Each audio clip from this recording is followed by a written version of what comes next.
ஹாப்பியா? உங்க அப்பாக்கு ரத்தம் கொடுத்துட்டல்ல, இனிமையாச்சும் அழாம சந்தோஷமா இரு. எப்படிடி அழாம இருக்கிறது? என்ன பெத்தவரடி அவரு. அவருக்கு என் வாழ்க்கையில நான் எதுவுமே செய்யல. அதிகபட்சம் என்னால சண்டையும் சச்சரவுமா தான் இருந்தது.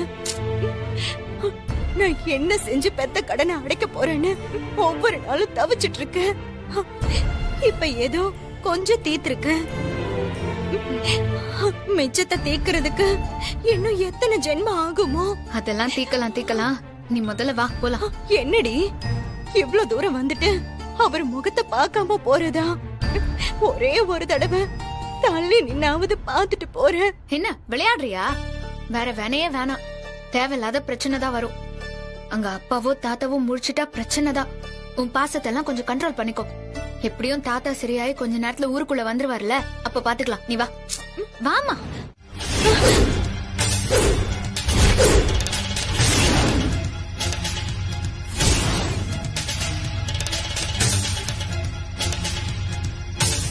என்னம்மா, ஆஸ்பத்திரிக்கு போய் அப்பாக்கு ரத்தம் எல்லாம் கொடுத்துட்டு வந்தாச்சா?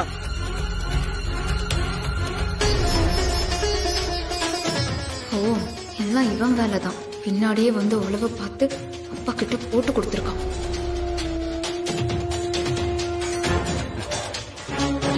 அட என்ன மஞ்சுளா, பயந்துட்டியா? என்னம்மா நீ என்ன பத்தி நீ புரிஞ்சுக்கிட்டது அவ்வளவுதானா? வா. அட வாமா. என்னங்க அது? ஐயோ அம்மா. அம்மா. எங்களெல்லாம் என்ன கேன நினைச்சியா? இவ அப்பா அப்பான்னு போவாளா? நாங்களாம் நின்னு உன்னை வரவேற்கணுமோ? உன்ன ஐயோ, உங்களுக்கு என்ன பைத்தியமா புடிச்சிருக்கு? பாவம் அம்மா, இப்பதான் ரத்தம் கொடுத்துட்டு வந்திருக்காங்க. அவங்கள போய் அடிக்க போறிய? மயங்கி விழுந்து உனக்கு இருக்க ஒண்ணு ஆயிடுச்சுன்னா? ஆகட்டும், அவளுக்கு ஏதாவது ஆகட்டும். புருஷன் பேச்ச கேட்காதவ இருந்தா என்ன, செத்தா என்ன? அப்பா என்னப்பா சொல்றீங்க? அம்மா ஒன்னும் கொலை பண்ணிட்டு வரல. இந்த வீட்டு சொத்தை கொண்டு போய் பிறந்த வீட்டுல ஒன்னும் கொடுத்துட்டு வரல. பெத்த அப்பா இழுத்துட்டு கிடக்குறாரு.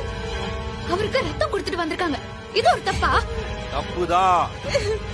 இவளுக்கு இந்த தைரியம் வந்திருக்காது. நீதான் அவளுக்கு தைரியம் சொல்லி கூட்டிட்டு போயிருக்க. நியாயமா பார்த்தா உன்னதான் அடிக்கணும். என் மனசு கேட்கலையே, உன்னை அடிக்க முடியல, அதான் அவளை அடிச்ச. ஊர்ல இருந்து ஒருத்தன் வந்ததும் உறவு துளுக்குதோ? அடி ஏதாவது பட்டுச்சாமா? படட்டும், நல்லா படட்டும். ஏன் இப்படியெல்லாம் பேசுறீங்க? உனக்கு ஒண்ணும் தெரியாதுமா. அவளை கேளு, பழசெல்லாம் மறந்துட்டாளான்னு கேளு. ஆனா நாங்க எதையும் மறக்கல, மறக்கவும் மாட்டோம். இந்த வீட்டு வாசலை தாண்டலான்னு நினைச்ச உயிரோட புதைச்சிடுவோம். நாங்களே அந்த கிழமை செத்தா கருமாதி பண்ணி நம்ம குடும்பத்துக்கும் அவங்க குடும்பத்துக்கும் இருக்கிற உறவை தலைமுழுகலான்னு பாத்துக்கிட்டு இருக்கோம். நீ ரத்தம் கொடுத்து காப்பாத்திட்டு வரலான்னு பாக்குறியா? எந்திரிச்சு உள்ள போ. டேய் ஓடி உள்ள. நீ வாமா, அழாத வாமா.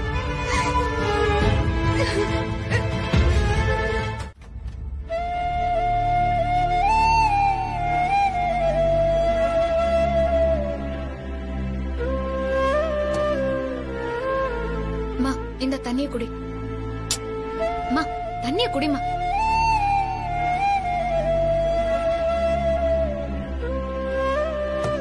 ஆமா, அப்பா கூட எப்படிமா இத்தனை வருஷம் குடும்பம் நடத்தின? இல்ல உன்னை 1% கூட புரிஞ்சுக்கலையே, அதனாலதான் கேட்டேன். நம்ம தாத்தாக்கு ரத்தம் கொடுத்துட்டு வந்ததுல இந்த திட்டு கூட வாங்கலனா நாம எடுத்த ரிஸ்க்கு அர்த்தமே இல்லாம போயிரும். சரி, உன் அப்பா பொழைச்சுக்கு வரங்கிற நம்பிக்கையில தூங்கு. பொழைச்சுக்கு வராடி? கண்டிப்பாமா, நீ பயப்படாம படு படு.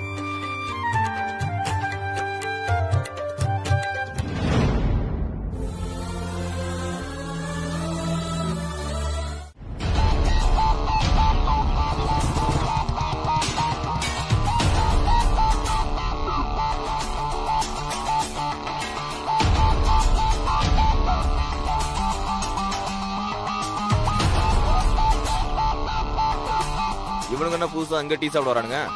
யாருக்கு தெரியும்? ஏதாவது மம்பு இழுத்து பொழந்து விட்டுற வேண்டியதான். 2 டீ. அண்ணே இவன் தானே ஐயாவை வெட்டினது? பெரிய சண்டியரு எப்படி அலையறானுங்க பாரு. பெரியவரை வெட்டினது இவனுங்க தானே ஊருக்கே தெரியும். ஆனாலும் திமிரா அலையறானுங்க பாரு. கொளுத்தி போற்ற வேண்டியதுதான். வீரா, உன் ஆட்டத்தை ஆரம்பிடா. பெரிய வீட்டுல இருந்து வேற வந்திருக்காங்க, இவங்க வேற இருக்காங்க. பிரச்சனை பெருசாயிரும் போல் இருக்கு. ஐயா டீ.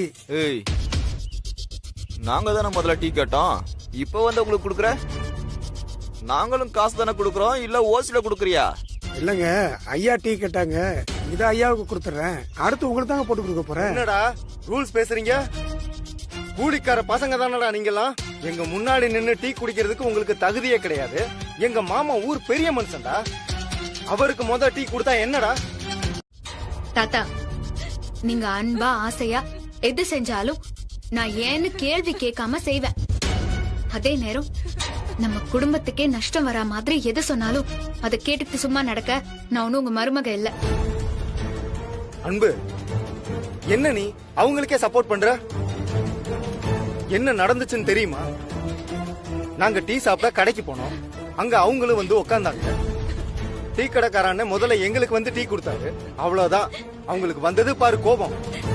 எப்படி நீ அவங்களுக்கு முதல்ல டீ கொடுக்கலான்னு டீ கடைக்காரன அடிக்க போயிட்டாங்க. நான் சொன்னேன், மாமா ஊர்ல பெரிய மனுஷன், அதனால டீ எங்களுக்கு முதல்ல கொடுத்தாருன்னு சொன்னேன். உடனே அவங்க டீ கடைக்காரன அடிச்சாங்க, மாமாவையும் அடிச்சாங்க, தடுக்க போன என்னையும் அடிச்சுட்டானுங்க. கேட்டியாமா? அந்த ஒண்ணு இல்லாத பசங்க என்ன காரியம் பண்ணிருக்காங்கன்னு கேட்டியா? உனக்கு சூதுவாத தெரியலப்பா. வெள்ளந்தியா வெளுத்ததெல்லாம் பாலுன்னு நினைக்கிறேன். ஆனா அவனுங்க அப்படி இல்ல. நம்மள காலி பண்றதுக்கு எதிரா சந்தர்ப்பம்னு எதிர்பார்த்து காத்துக்கிட்டு இருக்காங்க.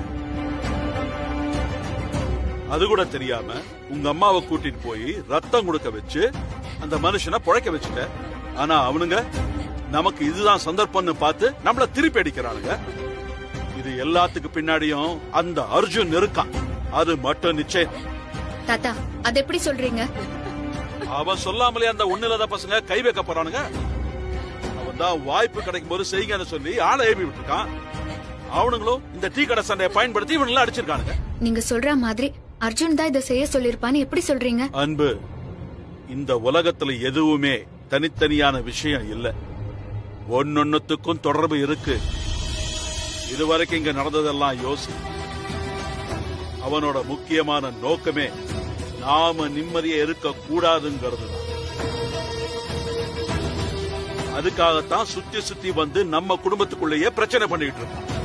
உன்ன பகடக்காயா வச்சு நம்ம வீட்டை ரெண்டாக்க பாக்குறான். காரியம் ஆகணும்னு ரத்த விடுன்னு நம்ம காலை பிடிச்சு கெஞ்சினா காரியம் முடிஞ்சிருச்சு. அவன் காலாலேயே எட்டி உரைக்கிறான், அவ்வளவுதான். இதுல எனக்கு எந்த குழப்பமும் இல்ல. தாத்தா, நீங்க சொல்றது எப்படி சரின்னு எனக்கு தெரியல. அர்ஜுனுக்கு அம்மா தான் ரத்தம் கொடுத்தாங்கன்னு எப்படி தெரியும்? அன்பு, ஆனாலும் நீ ரொம்ப குழந்தையா இருக்கிய. நீயும் அத்தையும் அந்த வள்ளியம்மா பாட்டிக்கிட்ட கொஞ்சம் பேசித்தானே வந்தீங்க. அவங்க சொல்லிருக்க மாட்டாங்களா? அதெல்லாம் கட்டாயம் சொல்லிருப்பாங்க. இவன் வேற நேரம் பார்த்து போட்டு கொடுக்கறானே. அப்பாவும் வீரவன் சொல்றதுதான் கரெக்ட். அந்த குடும்பத்தோட நோக்கமே நாம நிம்மதியா இருக்க கூடாதுன்றதுதான். எனக்கு என்னமோ நமக்கு குடைச்சல் கொடுக்கணும்னு தான் அந்த ராஜமாணிக்கும் அவன் பேரனை வர வச்சானோ என்னமோ. உனக்கு எப்படியோ தெரியல அன்பு, உன் சித்தப்பா அடிபட்டது உனக்கு வலிக்குதோ இல்லையோ? ஐயோ, நீ எதுக்குப்பா இப்ப இங்க வந்த? அன்பு செல்வியும் உன் மேல கோபமா இருக்கா? இப்ப பார்த்தானா பெரிய பிரச்சனை ஆயிடும். அத்தை, நான் அன்பு செல்வியை பார்க்க வரல, உங்களை தான் பார்க்க வந்தேன். என்னையா? என்ன எதுக்குப்பா நீ பாக்கணும்? ஏற்கனவே ஊரே கொதிச்சு போய் கிடக்கு. உங்க ஆளுங்க என் கொழுந்தன அடிச்சது ஊரே ரணகலமா இருக்கு. இந்த சமயத்துல நீ எங்க ஆளுங்க கண்ணுல பட்டுட்டனா ஏடா கூடம் ஆயிடும். அவங்க வெட்டு குத்துன்னு இறங்கிடுவாங்கப்பா. இப்பதான் பிரச்சனை கொஞ்சம் குறைஞ்ச மாதிரி இருக்கு. இதுல நீ புதுசா ஏதாவது உண்டாக்கி அதுல உனக்கு ஏதாவது ஆயிடுச்சுன்னா இன்னும் வருத்தத்தை தான்ப்பா ஏற்படுத்தும். அத்தை, உங்களை மாதிரியும் தாத்தா பாட்டி மாதிரியும் அன்பானவங்க இருக்கும்போது எனக்கு எதுவும் ஆகாது அத்தை. நீங்க பயப்படாதீங்க. நான் உங்களை பார்த்து பேசதான் வந்தேன். வா, என்ன பார்த்து என்ன பேசணும் பேசு. சீக்கிரமா பேசிட்டு போ. அத்தை, என் வாழ்க்கையில எல்லாமே என் வசுதான். அதுக்கடுத்து என் உயிரா நினைக்கிறது என் தாத்தா. தாத்தாவை இத்தனை வருஷம் கழிச்சு பார்க்க வந்தப்போ அவர் என் மேல காட்டின பாசம் இது வரைக்கும் என் வாழ்க்கையில நான் அனுபவிச்சதே இல்லத்த. அப்படிப்பட்டவரை நான் பண்ண பைத்தியக்காரத்தனத்தால இழக்க இருந்தேன். என்ன வெட்ட வந்து அடையாளம் தெரியாம அவரை வெட்டிட்டாங்கன்னு தெரியும் போது எதுக்காக நம்ம உயிரோட இருக்கோம்னு தோணுச்சு. அவருக்காக ரத்தம் தேடி ஊரு ஊரா ஆள் அனுப்புனேன். கடைசியில அவரு ரத்தம் கிடைச்சு உயிர் பொழைச்சிட்டாரு. அப்ப கூட அது நீங்களா இருக்குன்னு கொஞ்சம் கூட நான் நினைச்சு பார்க்கல. வசு வந்து சொன்னதுக்கு அப்புறம் தான் எனக்கு விஷயமே தெரிஞ்சது. பாட்டி கூட என்கிட்ட சொல்லல. தாத்தாவுக்கு மட்டும் ஏதாவது ஆயிருந்தா நான் என் வாழ்க்கையவே வெறுத்திருப்பேன். ஆனா அப்படிலாம் ஆகாம தாத்தாவுக்கு ரத்தம் கொடுத்து என் வாழ்க்கையில நம்பிக்கையும் கொடுத்து காப்பாத்திட்டீங்க. அதுக்கு நன்றி சொல்லிட்டு போலாம் தான் வந்தேன். ரொம்ப நன்றி. என்னப்பா இந்த மாதிரி எல்லாம் பேசுற?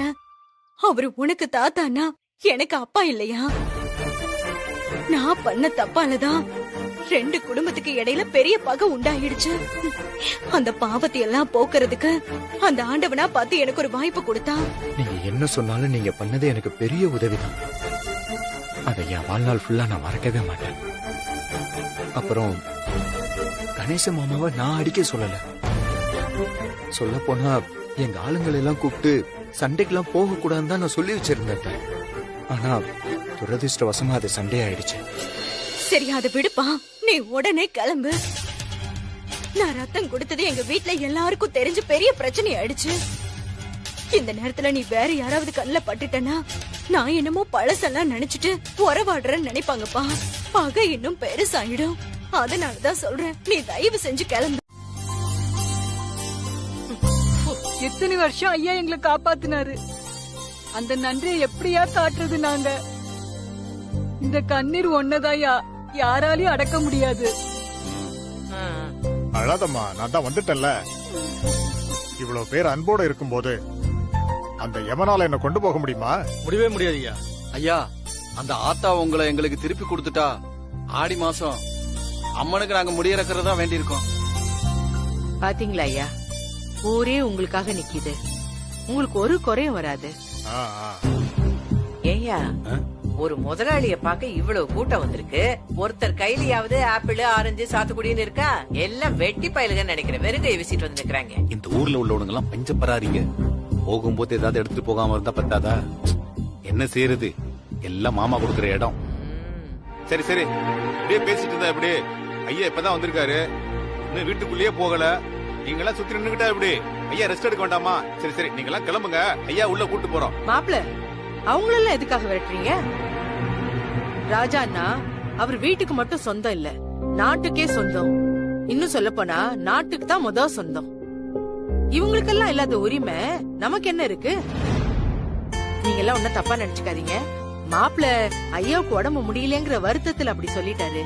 மத்தபடி எல்லாம் ஒண்ணும் இல்லைங்க. ஆனா என்னமா, நீங்க கோயிலுக்கு போனா பூசாரின்னு ஒரு ஆளு சாமிக்கு முன்னாடி நிக்கதானமா செய்யறாரு. அப்பக்கப்ப நமக்கு சாமியை மறைக்கதாமா செய்யறாரு. அதுக்காக அவர் கோச்சுக்க முடியுமா? நாம கும்பிட்டு வேலைக்கு போயிடுறோம். பூசாரி தானமா சாமி கூடவே இருக்கிறாரு. அவர் கடன் சொல்லிட்டா பேச முடியுமா? அந்த மாதிரிதான் புண்ணியவடியா பேசுறதும். மாப்பிள, கேட்டீங்களா அவர் சொன்னத? ஏழைங்க கிட்ட காசு பணம் தான் இருக்காது, ஆனா பாசமும் பண்பும் கொட்டி கிடக்கும். ஐயா, உங்க உடம்ப பாத்துங்க ஐயா, நாங்க உத்தரவு வாங்கிக்கிறோம். எல்லாரும் ஒரு 2 நிமிஷம் நில்லுங்க. ஊர் பொது கிணறு ஏலத்துக்கு வருது. ஆமாங்க ஐயா. அத உங்களுக்கு மீட்டு தரேன்னு சொல்லியிருந்தேன்ல. கிணறு கிடக்குறியா? கிணறு இப்ப இருக்கிற சூழ்நிலையில கிணறு நிலமயா முக்கியம். நீங்க அதை பத்தி எல்லாம் கவலையே படக்கூடாது. அது நடக்கிறப்ப நடக்கட்டும். எவ்வளவு கஷ்டத்தை பாத்துட்டோம். இந்த கிணறு போனாலும் பிரச்சனை இல்ல. நீங்க உங்க உடம்ப பாத்துக்கங்க ஐயா. நீங்க உங்க பேரை மாதிரி ஊருக்குள்ள கம்பீரமா வரணுங்க ஐயா. அம்மாடி சரஸ்வதி, ஆரத்தி விடுமா, ஐயா உள்ள கூட்டிட்டு போலாம்.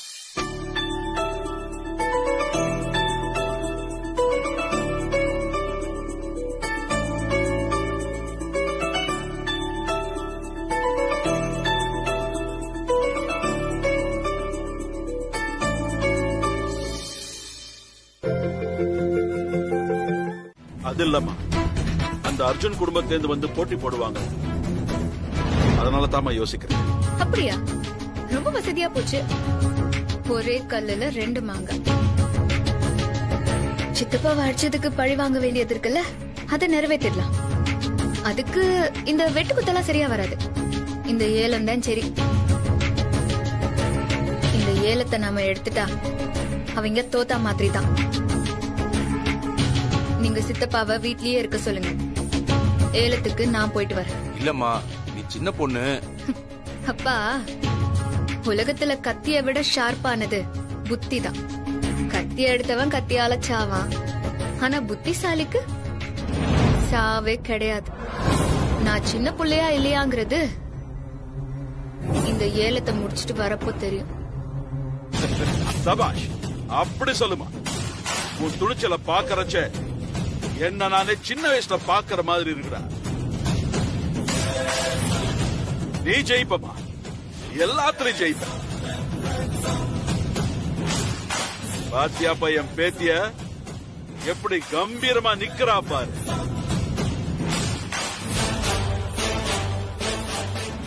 பேராண்டி, தாத்தா மாதிரியே பேரனும் பைத்தியக்காரனா இருக்கான். சொத்தெல்லாம் என்ன ஆக போதோ. தாத்தா. பேராண்டி, சொல்லுங்க தாத்தா. பாப்பா உட்காரு. வெளியில புண்ணிய கொடி கூடவா பேசிட்டு இருந்த? ஆமா தாத்தா. என்ன சொல்றான் அவன்? அது வந்து தாத்தா, சும்மா சொல்றா. எனக்கு அவனையும் தெரியும், உன்னையும் தெரியும். ஏலம் எடுக்கிறதெல்லாம் வெட்டி செலவுங்கிற மாதிரி சொல்றாரு. நீ என்ன சொன்ன? கொடுத்த வாக்க விட வேற எதுவும் முக்கியம் இல்லைன்னு சொல்லிட்டேன் தாத்தா. அப்படி சொல்ற என் பேராண்டி. நீ தாண்டா என் உண்மையான வாரிசு. இல்லாதவங்களுக்கு செய்யறது பெரிய சந்தோஷம்டா. அது நம்ம பரம்பரைக்கே உண்டான குணம். அது உனக்கு வாச்சிருக்குடா. புண்ணிய கொடியும் நல்லவன் தான். என்ன கொஞ்சம் கஞ்சப்பய. உடல் உழைப்பு எவ்வளவு வேணாலும் செய்வான். ஆனா பணம் காசுன்னா அப்படி யோசிப்பான். அது இந்த காலத்து புத்தி. மத்தபடி அவனை தப்பா நினைச்சிடாதய்யா. சேச்சே, அப்படிலாம் இல்ல தாத்தா. ஒரு வழியில புண்ணிய கோடி சொல்றதும் சரிதான். நாம நஷ்டப்படணும்னு நம்ம எதிராளி நினைப்பான். ஏலத்தொகையை ஏத்துக்கிட்டே இருப்பான். ஆனா ஒருபோதும் விட்டு கொடுத்துட கூடாது. சரி தாத்தா. இத நான் ஏன் சொல்றேன்னா, நிலங்கிறது வெறும் நிலம் கிடையாது. அது மக்களோட உரிமை. அந்த உரிமையை அவங்க கிட்ட இருந்து பறிக்கணும்னு ஒரு கூட்டம் சுத்திக்கிட்டே இருக்கும். அதுக்கு அவங்க செய்யற முதல் வேலை அந்த இடத்த வாழ தகுதி இல்லாததா மாத்துறது. அந்த நிலத்தை ஏலம் எடுக்கிறவன் வேலி போட்டுட்டான்னு வையே, அந்த பகுதி மக்களுக்கு தண்ணி இல்லாம போயிடும். தண்ணி இல்லாத இடத்துல யாரு குடியிருப்பா? அடிமாட்டு விலைக்கு நிலத்தை வித்துட்டு போயிட்டே இருக்க வேண்டியதான். எல்லா நிலமும் பறி போயிடும். நடக்க கூடாது பேராண்டி. அவங்க உரிமை அவங்க கிட்ட இருக்கிற மாதிரி அதை எப்பவும் பாத்துக்கணும். புரியுது தாத்தா. என்ன விலை போனாலும் நான் அந்த நிலத்தை விட்டு கொடுக்கவே மாட்டேன். இது வரைக்கும் நீங்க பார்த்த அர்ஜுனை விட இனிமே நீங்க பார்க்க போற அர்ஜுன் வேற. இனிமேதான் இந்த அர்ஜுனோட ஆட்டமே ஆரம்பம்.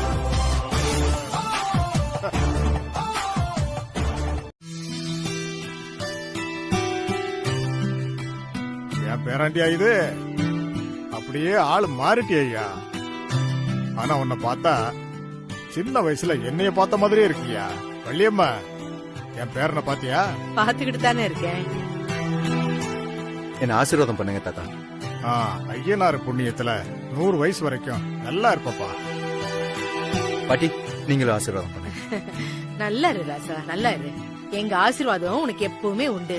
மகராசனா ராஜாவாட்டம் இருக்கணும், சரியா? பாட்டி, நீங்களும் தாத்தாவும் கூட இருக்கிற வரைக்கும் நான் ரொம்ப நல்லா இருப்பேன். உங்க ஆசீர்வாதத்தோட போய் நான் ஏலத்தை முடிச்சிட்டு வரேன். போயிட்டு வராசா. அந்த நிலத்தை மீட்கிறது நம்ம கடமை. என்ன ஆனாலும் நீ அதை விட்டு கொடுத்துறாதையா. நிச்சயமா விட மாட்டேன் தாத்தா. மகாபாரதத்துல துரோணர் தன் மாணவர்கள்கிட்ட மரத்துல இருக்கிற பறவையை காட்டி எல்லாரையும் குறி வைக்க சொன்னாராம். எல்லாரும் குறி வச்ச மாதிரி நிக்க அவங்க ஒவ்வொருத்தர்கிட்டயா போய் உனக்கு என்ன தெரியுதுன்னு கேட்டாராம். அதுக்கு துரியோதன மரத்தோட கிளை தெரியுதுன்னு சொன்னானாம். பீமை பறவை தெரியுதுன்னு சொன்னானாம். இப்படியே ஆளாளுக்கு ஒன்னொன்னா சொல்லிட்டு இருந்தாங்களாம். கடைசியா அர்ஜுனன் கிட்ட போய் உனக்கு என்னப்பா தெரியுதுன்னு கேட்டாராம். அதுக்கு அர்ஜுனன் சொன்னானா, பறவையோட கண்ணு தெரியுதுன்னாராம். உடனே துரியோதனன் அம்ப விடுறான்னாராம். அம்ப விட்டா அர்ஜுனன், பறவை கீழே விழுந்துச்சு. இப்ப ஏன் இத நான் சொல்றேன்னா, ஏலம் எடுக்கிற இடத்துல என்ன வேணாலும் நடக்கலாம். கண்டபடி பேசி உன்னை வம்பு கிழப்பாங்க. விலைய 1க்கு 2 ஏத்தி உன்னை வெறுப்பேத்துவாங்க. ஆனா உன்னுடைய குறி ஏலம் எடுக்கிறதுல மட்டும்தான் இருக்கணும். அந்த அர்ஜுனன் மாதிரி. புரியுதா? புரியுது தாத்தா. நான் வேலையை முடிச்சுட்டு திரும்ப வரேன். வேறாண்டி, உன் பாட்டி கையால ஒரு வெத்தலை வாங்கிட்டு போ. எல்லாம் நல்லபடியா நடக்கும். அப்படியா பாட்டி? அது வேற ஒண்ணும் இல்ல ராசா. என் கையில வெத்தலை வாங்கி போட்டுக்கிட்டா எல்லா காரியமும் நல்லபடியா நடக்கும்னு அவருக்கு ஒரு எண்ணம். அதான். குடுங்க பாட்டி. அப்புறம் நான் வெயிட்டிங். குடுங்க. சரி ராசா, இரு. மாப்பிள, பேரன் கூட இருந்து எல்லாத்தையும் பாத்துக்குங்க. சரிங்க மாமா. சரி. இந்த ஐயா.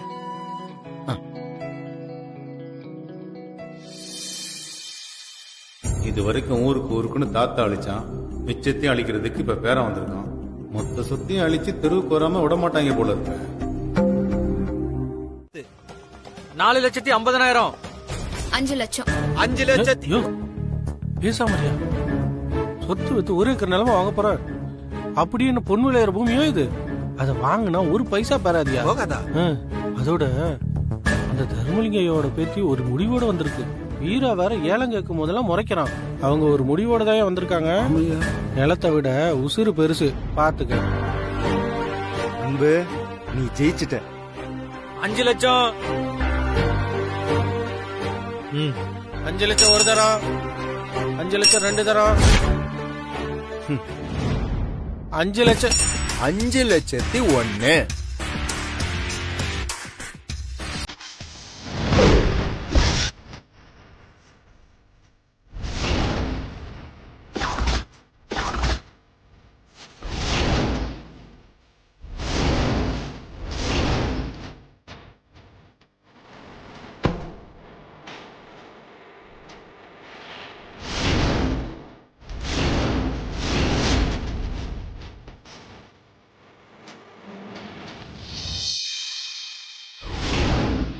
நல்லபடியா ஏழை முடிஞ்சுன்னு நினைச்சேன். கடைசி நிமிஷத்துல வந்து நிக்கிறான் பாரு. மாமா, தேவையில்லாம டென்ஷன் ஆகாத. இன்னைக்கு அவனா இல்ல நானான்னு பாத்துடலாம். வாங்க மாப்பிள்ள போலாம். மாமா, நீங்க எதுக்கு? என்ன மாப்பிள்ள சொல்றீங்க? மாமா, நீங்க வந்தா நான் எதுக்கு மாமா? நீங்க பெரிய மனுஷனா தோரணைய அப்படி கெத்தா நின்னு பாருங்க மாமா. நான் என்ன பண்றேன்னு. ஓகேவா? பட்டா பை மாமா.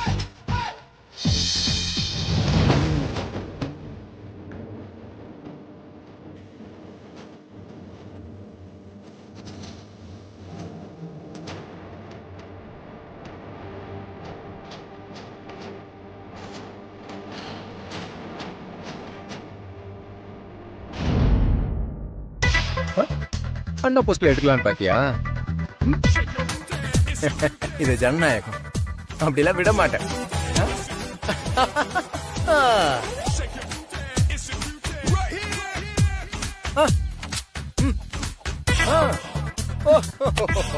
எல்லாருக்கும் வணக்கம்.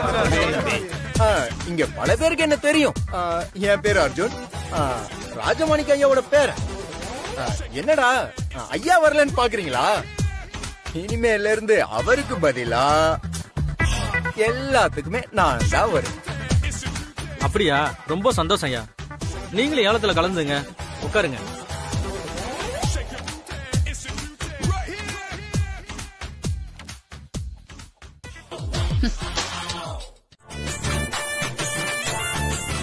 என்ன வசு, கடவுள் மாதிரி இருக்கனா? 40,01,000. 40,01,000. என்னப்பா விட்டுறலாமா? ஐயோ, கபாலி முடிச்சிருங்க. 40,01,000 ஒரு தரம், 40,01,000 2 தரம், 40,01,000 3 தரம். சூப்பர்பா, சூப்பர்பா. தம்பி, தேங்க்யூ. தேங்க்ஸ். வசு, மாமனுக்கு கை தட்டு. ஏலம் எடுத்தவங்க கையெழுத்த போட்டுட்டு பத்திரத்தை வாங்கிக்கங்க. ஏலம் முடிஞ்சது. எல்லாம் போயிட்டு வரலாம். கிளம்புங்க. இதோ வந்துட்டேன். இருங்க. 40 லட்சத்து.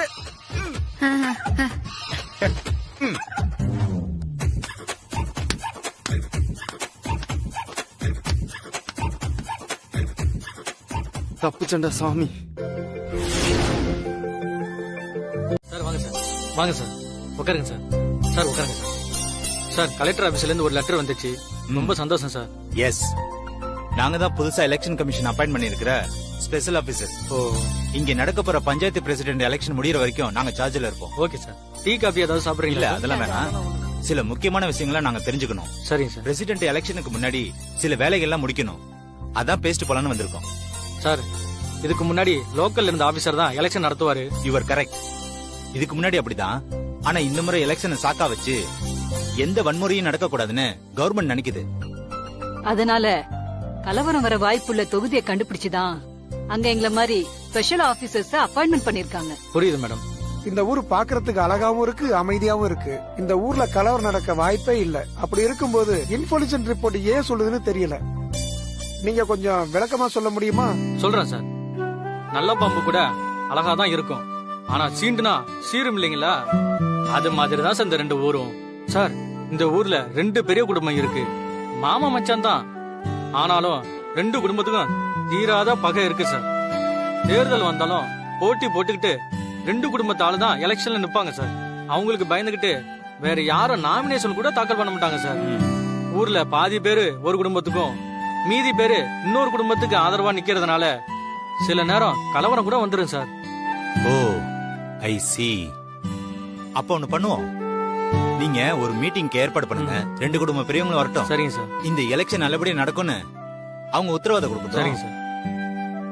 அவங்க ஆதரவாளர்களை கட்டுப்படுத்த வேண்டியது அவங்க பொறுப்புன்னு சொல்லி பாப்போம். Okay sir. மீறி சண்டை ஆச்சுன்னா நடவடிக்கை கடுமையா இருக்கும்னு எச்சரிப்போம். ஓகே சார், அப்படியே பண்ணிடலாம் சார். நான் கூட்டத்துக்கு ஏற்பாடு பண்றேன் சார். இந்த எலெக்ஷன் முடியற வரைக்கும் ஒரு ஸ்பெஷல் போலீஸ் ஆபீசர் அப்பாயின்மெண்ட் பண்ணிருக்காங்க. அவர் பேர் கார்த்திக், இன்ஸ்பெக்டர். சரிங்க சார். அவரும் கூட்டத்துக்கு வருவாரு. கார்த்திக் கொஞ்சம் கெடுபடியான ஆளு. கொஞ்சம் ஊருக்குள்ள அவரை தெல்ல தெளிவா இருக்க சொல்லுங்க. பாட்டி கிண்டல் பண்ணாதீங்க பாட்டி. மொகர கட்ட அர்ஜுன் பொண்டாட்டி செத்து 5 வருஷம் ஆயிடுச்சு. இன்னொரு ஆம்பளையா இருந்தான்னு வச்சுக்கேன், இந்நேரம் அடுத்த கல்யாணம் ஆகி 2 குழந்தை பெத்து வச்சிருப்பான். ஆனா இந்த அர்ஜுன் பையன் என்னடானா பொண்டாட்டிய நினைச்சுக்கிட்டு வசு வசு வசுன்னு சொல்லிட்டு தெரிஞ்சுக்கிட்டு இருக்கான். இங்க வேற இந்த ஊர்ல அவள மாதிரியே ஒருத்தைய பாத்துட்டானா அவன் பைத்தியம் முத்தி போச்சு. பாட்டி அவர் ஒன்னும் பைத்தியம் இல்ல. இதெல்லாம் மட்டும் புசுக்குன்னு சொல்லிவிடு. ஆனா அவனை லவ் பண்றதுல மட்டும் சாமர்த்தியமே கிடையாது. சரி பாட்டி, இப்ப நான் என்ன செய்யணும்னு சொல்றீங்க? அப்படி கேளு. இத பாரு, அர்ஜுன் மனசுல இடம் பிடிக்கிறது அவ்வளவு சாதாரண விஷயம் இல்லடி. அடிக்கடி அவன் கண்ணுல படுற மாதிரி அப்படி இப்படி மினிக்கிட்டு போய் நில்லு. சொந்த மாமன் தானே, அப்படியே தொட்டு விளையாடு. ஐயோ என்ன வெக்கமா? இப்படி எல்லாம் வெக்கப்பட்ட வேலையே நடக்காதுரி. இத பாரு, அர்ஜுன் இப்ப ஏலத்தை முடிச்சிட்டு வருவான். உனக்கு அவனை பத்தி தெரியவே தெரியாது. அவன் வேலைன்னு வந்துட்டா வெள்ளக்காரன். ஏலத்தை எடுக்காம அவன் சத்தியமா இங்க வரவே மாட்டான். அதனால அவனுக்கு நீதான் ஆரத்தி அப்படியே எடுத்து வர வைக்கணும். இதுக்கெல்லாம் யார்த்தையும் பர்மிஷன் கேட்டுட்டு இருக்காத. நீயே போய் அப்படியே ஆரத்தி எடுத்துரு, புரியுதா?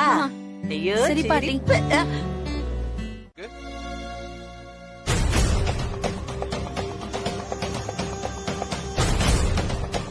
என்ன தாத்தா, ஏன் அமைதியா இருக்கிய? தாத்தா, நான் என்ன காரியம் பண்ணிட்டு வந்திருக்கேன்? அப்பா சித்தப்பா மட்டும் இல்லாம இந்த ஊரே மிரண்டு போய் கிடக்கு. ஆனா நீங்க ஒண்ணுமே சொல்லாம நிக்கிறீங்களே. ஏதாவது சொல்லுங்க தாத்தா. எனக்கு இந்த ஊரே பாராட்டினாலும் நீங்க திட்டினீங்கன்னா அது எனக்கு வருத்தம் தான். ஆனா அதே நேரம் நீங்க பாராட்டி ஊரே திட்டுனாலும் அத பத்தி எனக்கு கவலையே இல்ல. அதனாலதான் கேக்குறேன், ஏதாவது சொல்லுங்க தாத்தா. அன்பு, உன்னோட தைரியம், புத்திசாலித்தனம் எல்லாம் எனக்கு பிடிச்சிருக்கு. ஆனா அதே நேரம் எதிராளிய முட்டாளு நினைக்கிறது ரொம்ப தப்பு. எனக்கு என்னமோ இந்த ஏலத்தை இவ்வளவு அதிகமா எடுத்ததுல ஏதோ ஒரு திட்டம் இருக்குன்னு தோணுது. அதெல்லாம் ஒண்ணும் இல்ல தாத்தா. அந்த அர்ஜுன் என் கூட போட்டி போட வந்தான். அதுக்குண்டான வேலைய அவன் அனுபவிச்சுட்டான், அவ்வளவுதான். இனிமே இந்த அன்பு செல்வி கிட்ட மோதிரத்துக்கு முன்னாடி ஒரு தடவைக்கு 4 தடவை அவன் யோசிப்பான். மத்தபடி இதுல வேற எந்த திட்டமும் இருக்கிற மாதிரி எனக்கு தோணல. ஐயா வணக்கம். வணக்கம், வாங்க. என்ன பஞ்சாயத்து போர்டுல ஏதாவது அவசரமான விஷயமா வீடு தேடி வந்திருக்கீங்க? ஆமாங்க ஐயா, அடுத்த மாசம் உள்ளாட்சி தேர்தல் அனௌன்ஸ் பண்ணிருக்காங்க ஐயா. அது சம்பந்தமா ஊர் பெரிய தலைக்கட்டு குடும்பங்களோட ஒரு கூட்டம் ஏற்பாடு பண்ண சொல்லி ஆர்ஐ சொல்லிருக்காரு. இது என்ன புது பழக்கமா இருக்கு? ஐயா, இப்ப ஊர் இருக்கிற நிலைமையில எலெக்ஷன் வந்தா கலவரம் வர வாய்ப்பு இருக்கிறதா சொல்றாங்க. அதனால அதை தடுத்து நிறுத்துறதுக்கு என்ன செய்யலான்னு உங்களையும் ராஜமணிக்கு ஐயாவையும் கூப்பிட்டு வச்சு பேசி ஊருக்குள்ள அமைதியா தேர்தல் நடத்தணும்னு சொல்றாங்க. உங்க 2 பேர் கூடயும் பேசுறதுக்காக நாளைக்கு ஆரையும் தாசில்தாரும் வராங்க. அதனால நீங்க கண்டிப்பா வரணும். அத சொல்லதான் ஏன் வந்தேன்.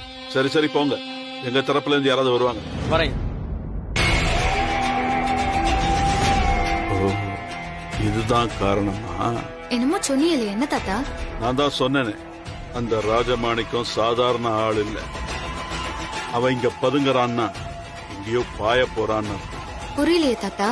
நடந்ததெல்லாம் நீ சொன்ன, நடக்க போறத நான் சொல்றேன்.